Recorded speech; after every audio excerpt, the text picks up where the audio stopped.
Have you checked the children?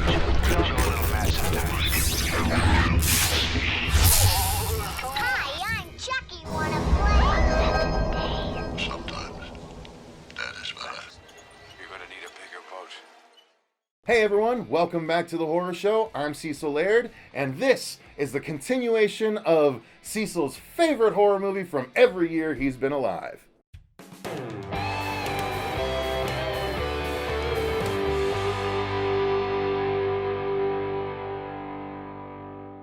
Yeah, I don't normally talk in third person like that. I'm just trying to introduce the title. Anyway, it was never intended to have me come back and introduce each part like this, but here we are with the third part where we are talking about the aughts. That's going to be 2000 through 2009. So let's jump into it with my favorite horror movie of the year 2000. And now we break into the 2000s with the year 2000. This one, bit of slim pickings as far as what I wrote down as important horror movies from the year, so a little bit easier this time. Starting off with Scary Movie. Scary Movie is obviously a horror comedy. It is a send-up of Scream. The runner-up, though, for the year is definitely Pitch Black. That's right, I'm talking about the introduction that I had, at least, to Vin Diesel. I don't remember if he played bit parts in other movies before that, but this was Vin Diesel's movie. I don't even think he wasn't the lead, but he was like the main antagonist. He was like the Hannibal Lecter of the group, if I'm not mistaken. He was being transported as a prisoner, and then the plane, or ship, I should say, wrecks on this planet, and they're trying to explore to find ways out, but then the sun sets and these creatures that hunt only at night using like echolocation come out. So it was a really cool creature movie at the time when I don't think we were getting a ton of creature movies right there at year 2000.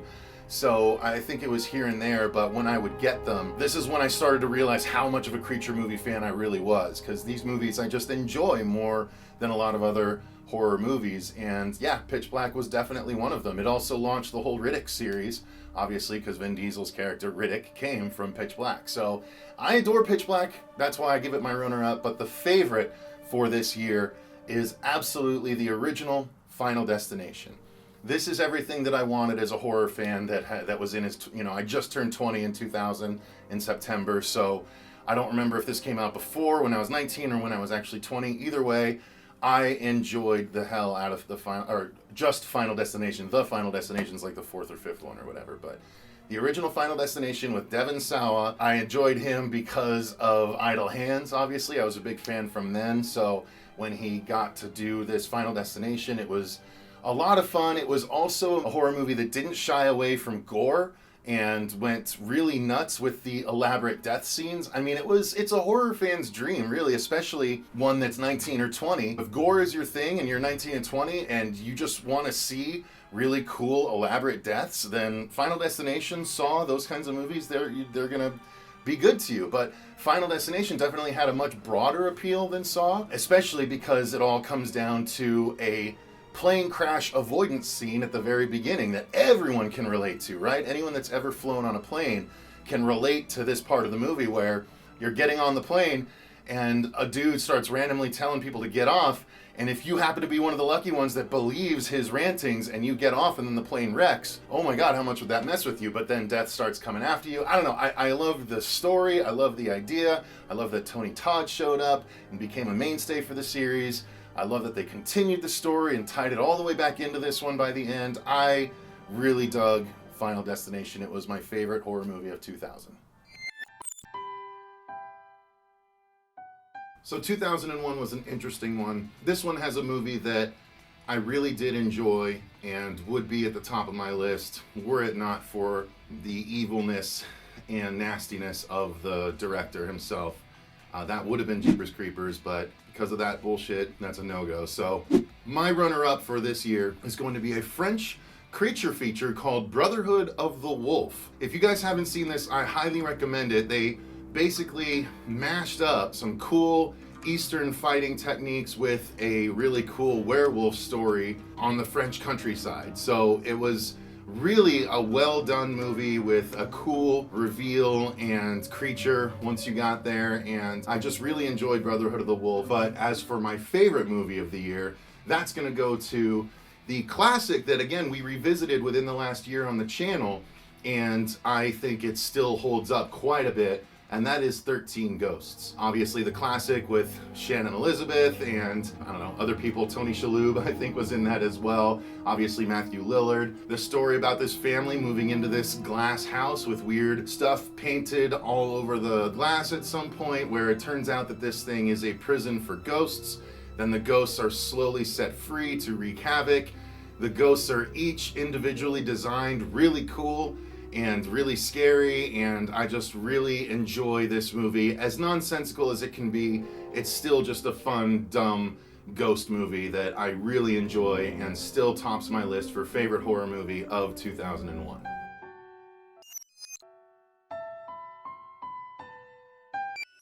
So 2002 was pretty good also. You had Cube 2, you had 28 Days Later, you had Cabin Fever. You also had Bubba Hotep, which was a great Bruce Campbell one. You had Ghost Ship, which I was tempted to put up there because it has one of the best openings of any horror movie of the era, and definitely one of the best of all-time group death scenes with that opening with the wire cutting through that entire crowd. Still not my runner-up, though. My runner-up for this year is going to be the original remake of Ringu, aka The Ring, starring Naomi Watts.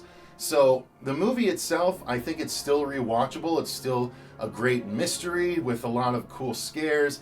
The effects, obviously, I think they still pretty much hold up with Samara coming out of the TV, but they're starting to get a little bit dated. But again, it had a moment that really resonated with me and stuck with me, and I know tons of people that watched this movie when it originally came out. The first victim of The Ring, the girl that watches the tape at the beginning of the movie and ends up dead 7 days later, when they find her body and her mouth is all like distorted, like that image stuck with me for so long, and as a result I have to kind of give it to The Ring for being my runner-up for 2002. But my favorite horror movie of 2002 is one that I point to as my favorite of this subgenre. Actually, it ties with another one that I probably talked about on the list already, but I'm talking about what might be my favorite werewolf movie tied with The Howling, and that is Dog Soldiers. I know it's got probably my favorite werewolves in Dog Soldiers because they're the big, imposing, stand-up, bipedal, but wolves. Not the Wolfman kind of wolves that are so lame, they just look like man dogs.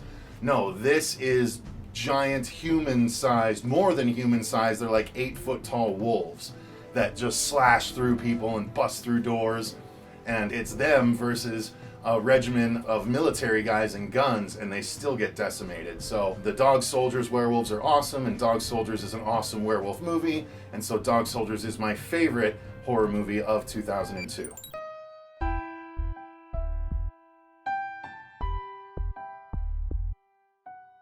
2003, again, wasn't the hugest year for horror. It did have some gems, though. Again, I really enjoyed the Tooth Fairy horror movie Darkness Falls. Then you also had the very first installment of the recently rebooted Wrong Turn franchise. Neither of those are my favorite or runner-up. My runner-up is something I've got a couple of hints to on the set and on myself, of course. That is Freddy vs. Jason. I enjoyed this movie. It is silly. It is fun. You know, it's not breaking huge ground or anything, but it is a clash of two greats that we never thought we'd actually get to see, at least not as I was growing up because of all the stupid rights issues and everything like that, but eventually they made it happen, and it is just absolute silly fun, so I can't help but make that my runner-up, but that is not my favorite, though. Believe it or not, my favorite horror movie of 2003, I don't know if you guys are going to agree or not, but I absolutely love the Texas Chainsaw Massacre remake starring Jessica Biel. This is where they basically remade that very first movie, did it with updated aesthetics, updated shooting techniques, new actors, and obviously Jessica Biel, very easy on the eyes, but Leatherface was super scary, super big and nuts again. You had R. Lee Ermey as a part of the family, as the sheriff as well of the town, and man, it was just such a fun, good, gory, good time. I don't care, I'll say good twice. I really just enjoy the hell out of the Texas Chainsaw Massacre remake from 2003, and that's why it's my favorite horror movie of that year.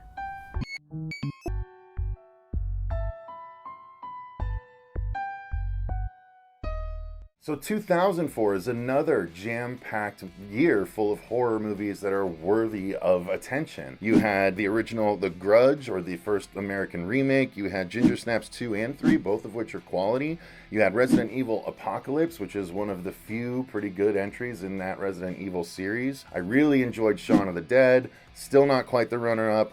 Really enjoyed The Village. Again, some people might not call it horror, but it was horror enough for me. The runner-up for me this year is going to be Saw. Saw was a James Wan product. It was one of the earliest ones, and it set the stage for what would become a pivotal horror series in the Saw franchise that now has, I think, 8 when you include Spiral installments, if I'm not mistaken, 7 or 8. But yeah, it was a great movie with a great twist ending. Cary Elwes, or Elwes, however you say his last name, he was a little bit of a joke at the time, so I wasn't the biggest fan of him, but this is the one that also had Danny Glover, who lent a lot of credence to it. It was the beginning of all of the Saw traps, the beginning of Billy the Puppet, so Saw definitely deserves a runner-up honorable mention here. But my favorite horror movie, again, this is not the best horror movie. This is my favorite horror movie from each year, so a lot of you guys may be caught off guard by this, but my favorite horror movie of 2004 is AVP. Not the second one that was so dark you can't even see what's going on, but the original Alien vs. Predator. I really have fun with this movie every time that I watch it. It was the long-standing fulfillment of something that I'd wanted to see based on comics that I'd seen all my life growing up, since I started collecting comics when I'm 13. Aliens fighting predators on the big screen. Not only that, but it was the first time it was on Earth. There was a lot of really cool stuff. There was the predator net that melted the alien head. There was the moment where the alien was creeping down on a predator and he just uses his disc and slices the face off of it. Like, there was a lot of really cool moments. The big fight where the predator and the human team up to fight the big alien at the end, I really enjoyed that. So yeah, that year I will not rewatch anything before I will rewatch Alien vs. Predator.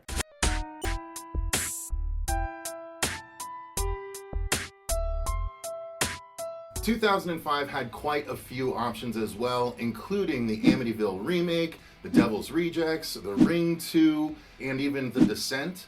But the ones that actually are the ones that caught my eye the most for this year were the runner-up, which was Constantine. I know it's silly, I just really enjoy that movie, and I'll rewatch it more than I probably should. I hear they're making a sequel now, which would be interesting, but it's kind of just a guilty pleasure sort of thing. I mean, that and The Descent could probably be swapped as my runner-up for the year. So my favorite movie of 2005 is The Exorcism of Emily Rose.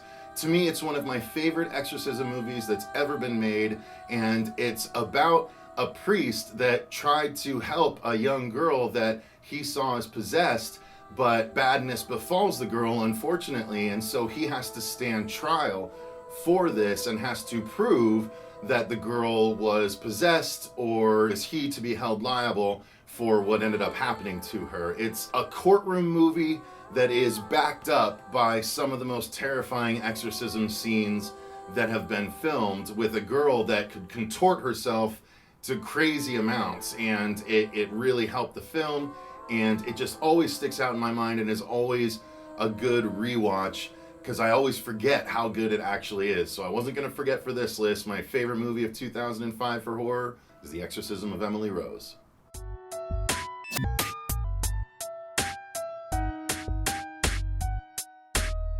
2006 was stepping up a little bit. You had a number of good horror releases that year, including The Hills Have Eyes remake, done by Alexandra Aja.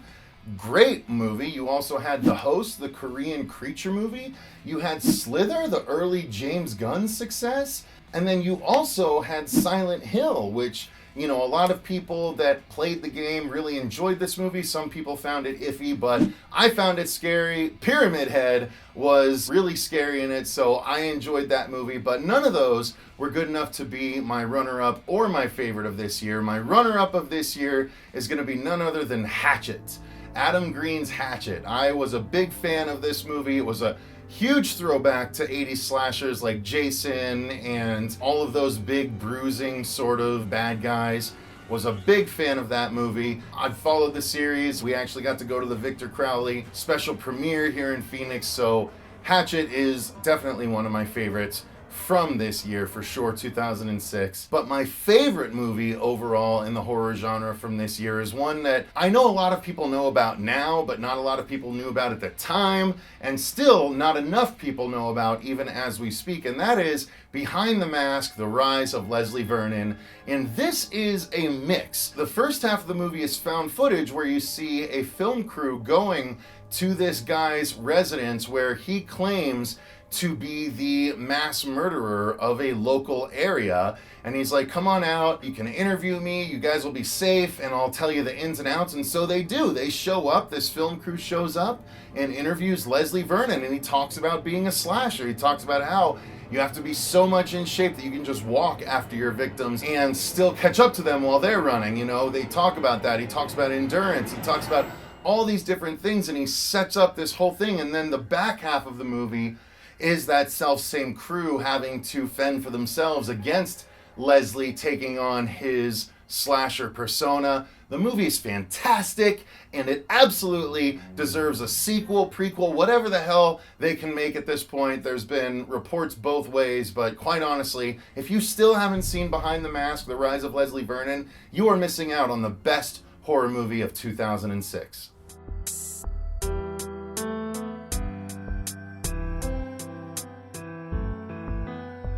2007 is another surprisingly packed year for horror. I mean, there was Blackwater, there's Dead Silence, you had Grindhouse, I Am Legend, The Mist, and Wreck.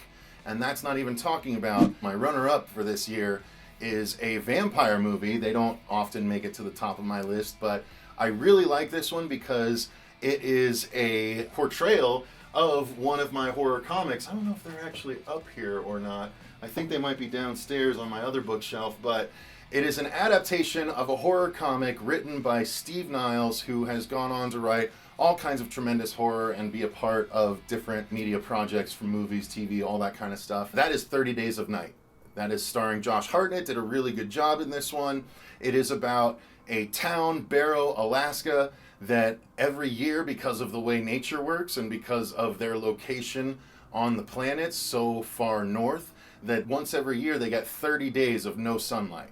And so the premise is what happens if vampires get wind of this and invade this town that has 30 days worth of no sun where they can run amok and have as much fun as they want. It is such a brilliant idea for a horror story, and they did a really great job adapting it for the big screen. It is a very enjoyable horror, especially vampire movie, which can get pretty old after a while. So the favorite for 2007, of course, is one that I know most of you guys, if I bring it up, you're going to know it, you're going to love it, you're going to agree with me. It is a movie that actually helped launch the career of the director that went on to do such big things as Godzilla, King of the Monsters. So he definitely made a large leap, and he's working on even cooler things to come. That is the director, Michael Dougherty, and I'm talking about his, I don't know, was it his freshman effort? It came before Krampus. We're talking about Trick or Treat. Trick or Treat is probably the best horror anthology that's ever been made. It's obviously 2007, so we've had 13, 14 years to try and top it at this point, and some people have come close. I particularly like Christmas Horror Story and a couple of other ones like that, but this is the best, most interwoven, most creative and well done horror anthology I've ever seen. It stars a ton of people that you guys know and would recognize, and there's werewolves, there's serial killers, there's ghost children, there's so many cool things, as well as a brand new horror mascot that utilizes a weapon on the weapon wall over there in the pumpkin sucker. So we're talking about Sam, of course. Little sackhead Sam that has actually got a pumpkin head underneath. It's just such a cool character. It's such a well done story and well written movie, well executed movie. I mean, for 2007, if your favorite isn't Trick or Treat, I don't know what to tell you. Let me know what it is in the comments down below, and we'll fight about it.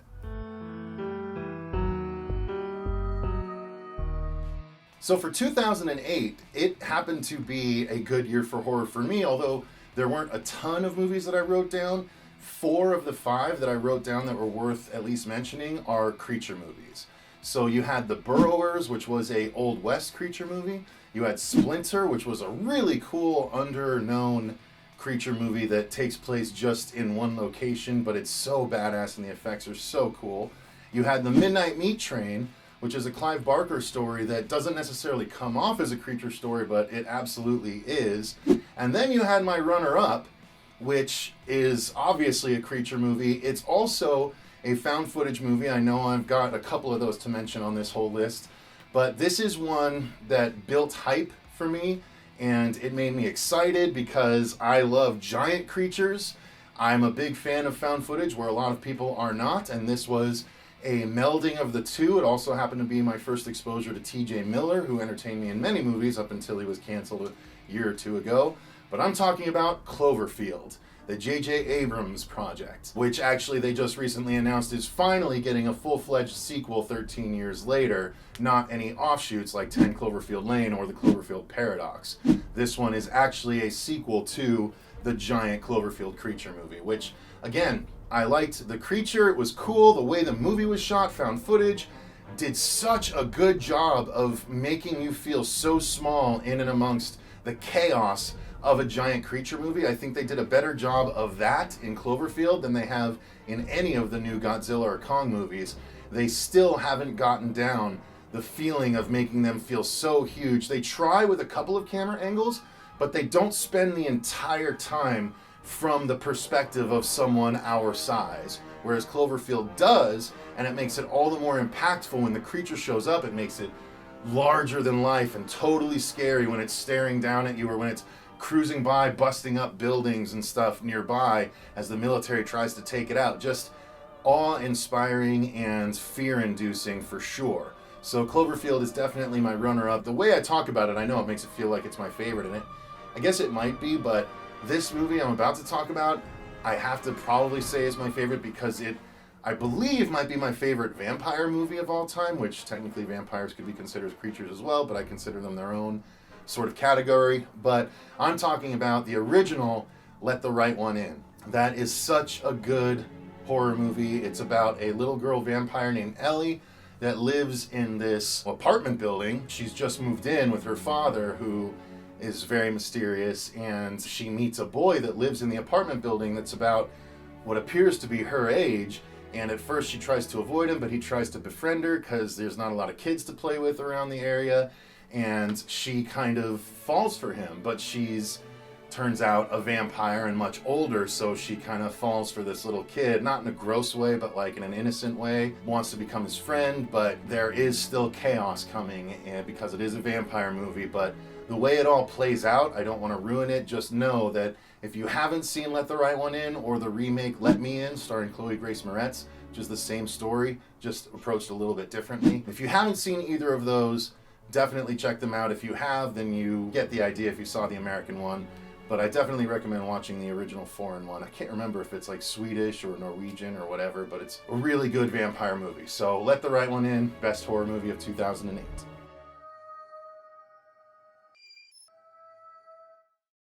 2009 wasn't a terribly bad either. You had The Collector and Laid to Rest, two super gory but awesome slasher movies that were introduced the very same year.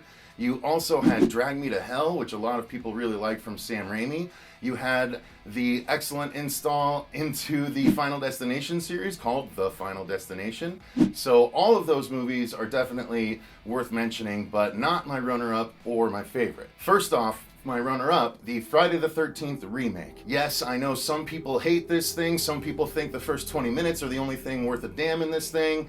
I happen to like the entire movie. I enjoy that it is sort of the best of a lot of the earlier entries in the series, as well as that opening being completely killer. I like that Jason runs. Derek Mears played a very imposing version of Jason.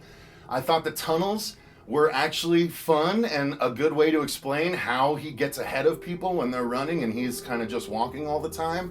There's a lot to enjoy in this movie, the gore not the least of which to mention, and I just had a really good time with the Friday the 13th remake, so it's my runner-up for 2009, but my favorite movie of this year might surprise you guys. That's gonna go to My Bloody Valentine 3D. You know, it's not the best movie ever made, but I did enjoy the first My Bloody Valentine, and the 3D version that came out in 2009 was the first movie that was done in like the new style, new production value and everything with the 3D gimmick that I can remember after Freddy's Dead, honestly. So more than enough time had passed between 94, even earlier, 91, I believe. And so now, 18 years later, another 3D horror movie comes out in My Bloody Valentine 3D. I had not seen the original at this point, so I was not familiar with the story, so I didn't have any hang-ups as far as comparing them goes at the time. Jensen Ackles, I was a big fan of because Supernatural was already on the move at that point. And so the fact that they utilized the 3D so well, with especially one part where the pickaxe goes through someone's head and eye socket and it launches the eyeball out straight at your face. Such good stuff, such good fun. So yeah, definitely my favorite horror movie of 2009 is the completely fun My Bloody Valentine 3D.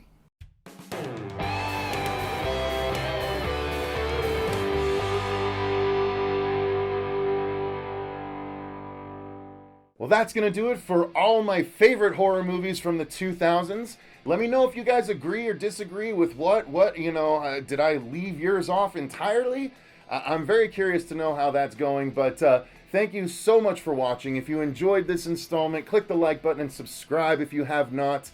Click that notification bell to make sure you don't miss the fourth and final installment once it goes up. But that is going to do it for this installment of Cecil's favorite horror movie from every year that he's been alive. Thanks again for watching. Thank you so much to our patrons for supporting the channel. Again, I've been Cecil Laird, and remember, stay scared.